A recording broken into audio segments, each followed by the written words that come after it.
प्रिय विद्यार्थियों, good morning. आज हम कक्षा 7 विषय सामाजिक विज्ञान और उसमें भी भूगोल वर्कशीट नंबर 19 को कर रहे हैं। प्यारे बच्चों, आज का हमारा विषय है वायु। जैसा कि आप इन चित्रों में देख पा रहे हैं कि ये जो चित्र है इसमें जो महिला है ये छाते को सही कर रही है। ये छाता किसके कारण इस प्रकार से हुआ, तो आप समझ गए हुए चित्र को देख करके ये छाता वायु के कारण ऐसा हुआ है। प्यारे बच्चों, अगले चित्र में ये जो महिला है इसके बाल उड़ रहे हैं, इधर उधर देखिए आप। तो प्यारे बच्चों, ये सब भी किसके कारण हुआ है? वायु के कारण, अर्थात वायु तेज गति से चल रही है तब ऐसा हुआ है। अब इससे अगले 3 नंबर चित्र में आप देखेंगे कि इसमें जो है लोग जो है अपने आप को बचाने का प्रयास कर रहे हैं। किससे? धूल मिट्टी से, क्योंकि आंधी आ रही है काफ़ी तेज मात्रा में। और अगले चित्र में देखो वस्त्र उड़ते हुए दिखाई दे रहे हैं। और इस चित्र में जो है पेड़ जो है एक तरफ से झुक रहा है और उसके पत्ते उड़ रहे हैं। तो प्यारे बच्चों, ये सब आपने अपने दैनिक जीवन में देखा होगा और महसूस भी किया होगा। ये सब किसके कारण होता है? ये सब वायु के कारण होता है। तो प्यारे बच्चों, आज हम वायु के बारे में ही जानेंगे कि वायु अर्थात पवन कैसे चलती है और ये कितने प्रकार की होती है और पवन को मापने के लिए हम किस यंत्र का प्रयोग करते हैं। प्यारे बच्चों, पवन अर्थात उच्च दाब क्षेत्र से निम्न दाब क्षेत्र की ओर वायु की जो गति होती है, उच्च दाब क्षेत्र। प्यारे बच्चों, इस चित्र को आप देखिए। जो उच्च दाब क्षेत्र है, जैसे जो भूमध्य रेखा है, यहाँ पर इधर 90 डिग्री दक्षिण में और 90 डिग्री उत्तर में, ये दोनों उच्च दाब क्षेत्र हैं। और बीच में जो है ये भूमध्य रेखीय निम्न दाब है, जिसको हम डोलड्रम भी कहते हैं। तो प्यारे बच्चों, वायु जब उच्च दाब क्षेत्र से, जैसा कि इसमें दिखाया गया कि उच्च दाब क्षेत्र से इधर की तरफ ऐसे, ये उच्च दाब क्षेत्र है। उच्च दाब क्षेत्र से निम्न दाब क्षेत्र की जो वायु की गति होती है उसी को हम पवन कहते हैं। अब आगे, ये जो पवन है ये मंद गति से भी चलती है और तेज गति से भी चलती है।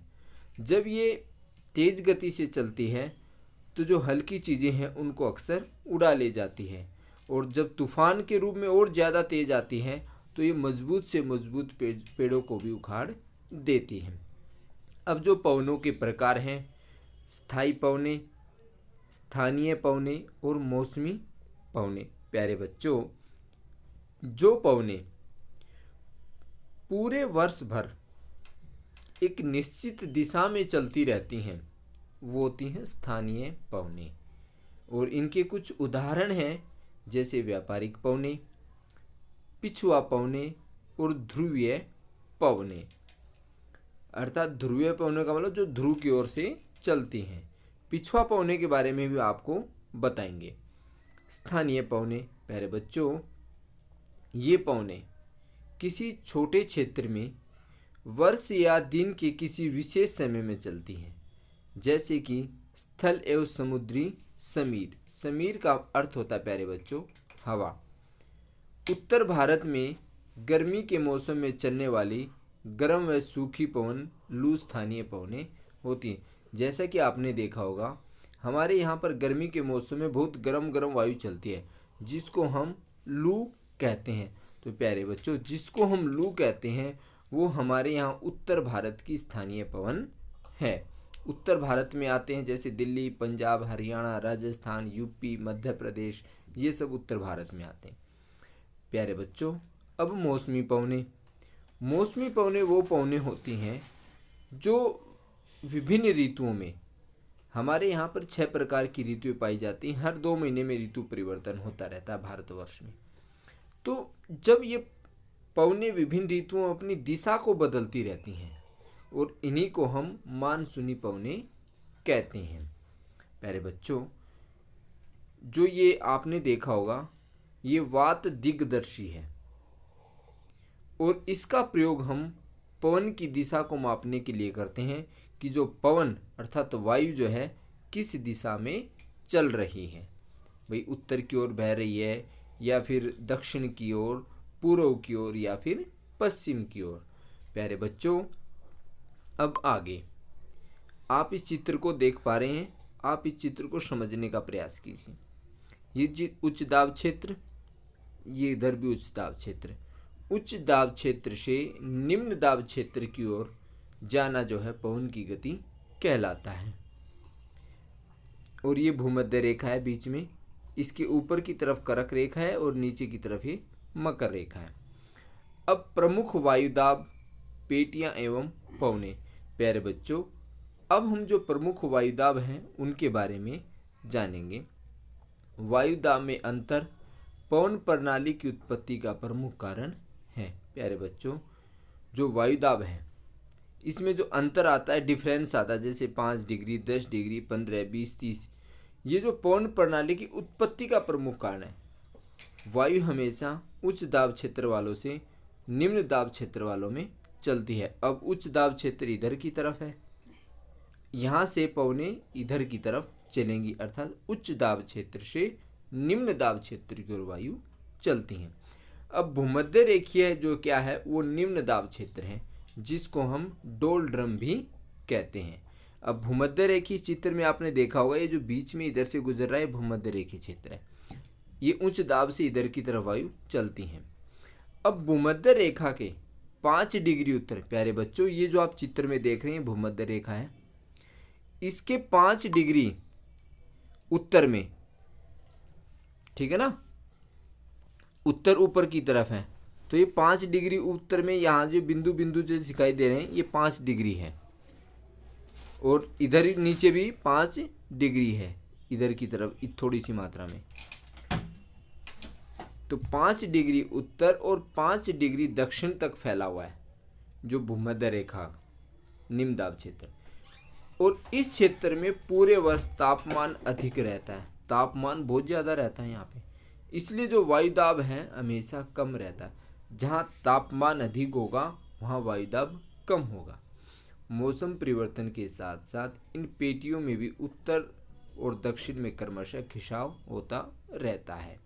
प्यारे बच्चों, अब अगला जो है वायुदाब है उपोषण उच्च दाब, अर्थात इसको हम हार्श अक्षांश भी कहते हैं। जैसे ये है उपोषण उच्च दाब, ये वाला उपोषण उच्च दाब, और इधर भी जो है उपोषण उच्च दाब। ये कितना होता है, ये 30 डिग्री उत्तरी अक्षांश, अर्थात उत्तर ऊपर की तरफ है प्यारे बच्चों, ये उत्तर है इधर की तरफ, ठीक है, ये इधर की तरफ दक्षिण। आपको इसको समझना अच्छी तरह से। 30 डिग्री उत्तर, जैसा कि दिखाई दे रहा है इधर 30 डिग्री है, ये रहा, और इधर 30 डिग्री दक्षिण, जो द लिखा हुआ है दक्षिण है, उ लिखा हुआ है उत्तर है। दक्षिणी गोलार्ध के आसपास स्थित है। ये जो मैंने लाल लाइन खींच रखी है उपोषण उच्च दाब अर्थात हार्श, ये इधर वाला, ये 30 डिग्री के आसपास। अधिक तापमान रहते हुए भी यहाँ पर वायुदाब उच्च वायुदाब पाया जाता है। देखो वहाँ पर तो जो है तापमान अधिक होने पर वायुदाब कम है, और यहाँ पर तापमान अधिक रहते वायुदाब भी उच्च वायुदाब है। भूमध्य रेखीय पट्टी पर उठने वाली वायु ध्रुवों की ओर बहने लगती है, अर्थात जो भूमध्य रेखा की जो पट्टी है ये वाली, उठने वाली वायु ध्रुवों की ओर बहने लगती हैं।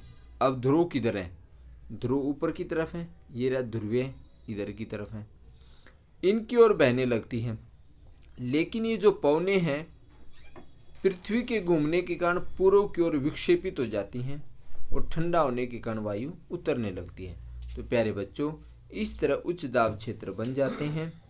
यहाँ से जो पवनें भूमध्य रेखा की ओर चलती हैं, अर्थात यहाँ से जो पवनें भूमध्य रेखा की तरफ चलेंगी, जैसे इधर की तरफ, जैसे इसमें दिखा रखा ना भूमध्य रेखा, ये इधर की तरफ ऐसे, इन्हीं पवनों को हम व्यापारिक पवनें कहते हैं। जैसे ये पवनें इधर उठ रही हैं, ये जो उठे वाली पवनें ये व्यापारिक पवनें हैं, इधर की तरफ आ रही हैं, जो मतलब उपोषण उच्च दाब क्षेत्र से भूमध्य रेखा की तरफ जो आ रही हैं उनको व्यापारिक पवनें कहते हैं।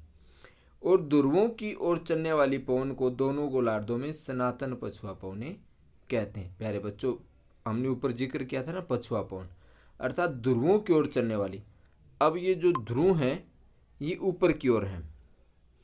अब देखो यहाँ से उपोषण उच्च दाब से जो वायु इधर की तरफ चली, ऐसे ऐसे ऐसे, ये इधर की तरफ इधर की तरफ इधर की, क्योंकि ध्रुव तो ये है ना, इधर इधर है, तो इनकी तरफ चलिए। तो ध्रुवों की ओर चलने वाली पवन को दोनों गोलार्धों में सनातन पिछुआ पवन कहते हैं। आशा करता हूं आप इसको समझ गए होंगे। अब है अधो ध्रुवीय निम्न दाब। प्यारे बच्चों, ये जो दोनों गोलार्ध हैं, उत्तरी गोलार्ध और नीचे वाला है दक्षिणी गोलार्ध, ऊपर वाला है उत्तरी गोलार्ध, ये जो दोनों गोलार्ध है इनमें लगभग 60 डिग्री अक्षांश के पास, अब 60 डिग्री अक्षांश इधर बन रहा है, इधर भी 60 है, इधर भी 60 है, इनके पास उत्तर और दक्षिण से आने वाली पवन, अर्थात उत्तर ऊपर है दक्षिण ये है, इनसे आने वाली पवन ध्रुवीय पवन, सनातन पछुआ पवन ऊपर टकराती हैं। अर्थात ध्रुवीय पवन और सनातन पवन जो है यहाँ पे टकराती हैं, क्योंकि देखो ध्रुवीय पवन ये इधर से ऊपर से आ रही हैं, इधर आ रही हैं, ये इधर आ रही हैं इधर की तरफ, सनातन पवनें इधर जा रही हैं इधर जा रही हैं, तो ये टकराएंगी नहीं कि अधो ध्रुवीय निम्न दाब पर ये टकरा जाती हैं आपस में। भाई सनातन पछुआ पवनें इधर की तरफ ऐसे आ रही हैं प्यारे बच्चों, ऐसे, और ये वाली पवनें इधर जा रही हैं इस प्रकार से, तो यहाँ अधो ध्रुवीय निम्न दाब पर आपस में टकराएंगी, टकरा कर फिर ऊपर उठती हैं, जिससे यहाँ निम्न वायुदाब का क्षेत्र बन जाता है और यहाँ तापमान कम होने के बाद भी वायुदाब कम पाया जाता है। प्यारे बच्चों, अब ध्रुवीय उच्च दाब है। ध्रुवीय उच्च दाब दोनों गोलार्धों में 80 डिग्री और 90 डिग्री के अक्षांशों के बीच में स्थित है। बहुत कम तापमान के कारण पूरे वर्ष ध्रुवों पर उच्च दाब बना रहता। प्यारे बच्चों, अब दोनों गोलार्धों में, ठीक है ना, 80 और 90 डिग्री अक्षांशों के बीच में स्थित है ये। अब 90 तो ये हो गया इधर, अब 80 60 है तो इसके बीच में होगा ये। बहुत कम तापमान के कारण पूरे वर्ष ध्रुवों पर जो है उच्च दाब बना रहता है। अब यहाँ पे देखो, ये यहाँ पे उच्च तापमान, कम तापमान है तो दाब उच्च है इधर की तरफ, ये उच्च दाब है, देखो ये लिखा हुआ है, दोनों तरफ उच्च दाब है। और यहाँ निम्न दाब वायु दाब क्षेत्र की ओर ध्रुवीय पवनें चलती हैं। तो आशा करता हूँ प्यारे बच्चों आप इस वर्कशीट को समझ गए होंगे। अब इसके अभ्यास के प्रश्न हैं, और आपने यदि चैनल को सब्सक्राइब नहीं किया है तो आप प्रगति हिंदी यूट्यूब चैनल को लाइक करें, सब्सक्राइब करें और अपने दोस्तों के पास भी शेयर करें। हमारा प्रश्न है, पवन को परिभाषित करें। प्यारे बच्चों, उच्च दाब क्षेत्र से निम्न दाब क्षेत्र की ओर की वायु की गति को हम पवन कहते हैं। मिलान करें। स्थायी पवन, जो व्यापारिक पवनें होते हैं उनको स्थायी पवनें कहते हैं, ये इससे साथ मिलान करना है। स्थानीय पवन है लू, जो हमारे यहाँ पर चलती है, दिल्ली, हरियाणा, राजस्थान, पंजाब, यूपी, मध्य प्रदेश आदि क्षेत्र। मौसमी पवन अर्थात जो मानसूनी पवनें होती हैं वो मौसमी पवनें होती हैं। अब प्यारे बच्चों, एक गतिविधि है कि 1999 में हमारे एक उड़ीसा में एक चक्रवात आया था और वो बहुत ही उसने विनाश किया था उस समय में।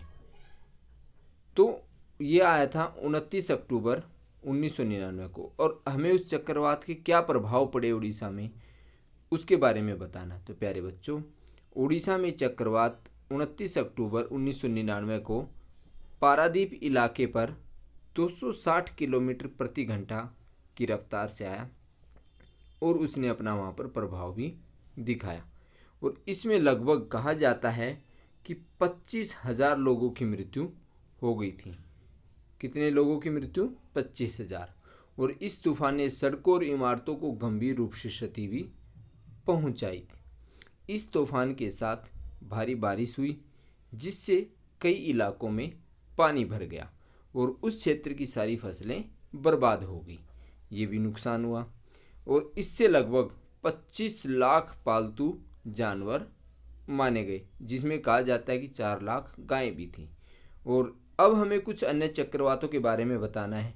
ये हमने उड़ीसा के बारे में बताया। अब जैसे अन्य चक्रवात जो आए यहाँ पर 1997 में आंध्र प्रदेश में चक्रवात आया। 14 अक्टूबर 2014 को बंगाल की खाड़ी से उठा हुआ उद्भूत तूफान, इसने भी जो है आंध्र प्रदेश वगैरह में काफ़ी नुकसान पहुंचाया था। और 12 अक्टूबर 2013 को उड़ीसा और आंध्र प्रदेश में पाइलिन तूफान आया था, इसने भी जो है उस समय फिर काफ़ी नुकसान पहुंचाया था। तो आशा करता हूं प्यारे बच्चों आप इस वर्कशीट को समझ गए होंगे। धन्यवाद।